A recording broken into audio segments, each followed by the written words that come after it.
Welcome to McPlum, simple solutions served daily. You start by preparing the exact photos you want to send and why, for record, print, or sharing. Pick JPG or PNG for compatibility and reduce resolution if size exceeds limits. Use a simple naming scheme so recipients understand order. Once done, decide whether an attachment, a zipped file, or a cloud-shared folder matches the recipient's skills and storage. Make sure to move chosen images into one folder to keep the process linear and to avoid missing files. You now turn that folder into a single file for easy sending. Compress it into a zip or 7Z archive to preserve file names and cut size. This also makes downloads predictable. Once compressed, add a short README. TXT telling the recipient what each image is and any usage rights.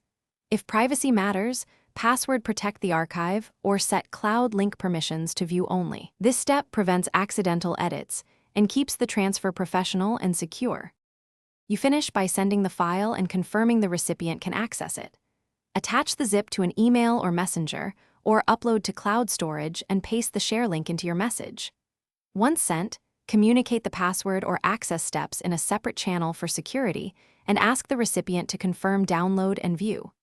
If delivery fails, retry with smaller batches, switch to a different transfer method, or resend with lower compression. This solves most common transfer errors. Thanks for watching. Stay juicy and subscribe.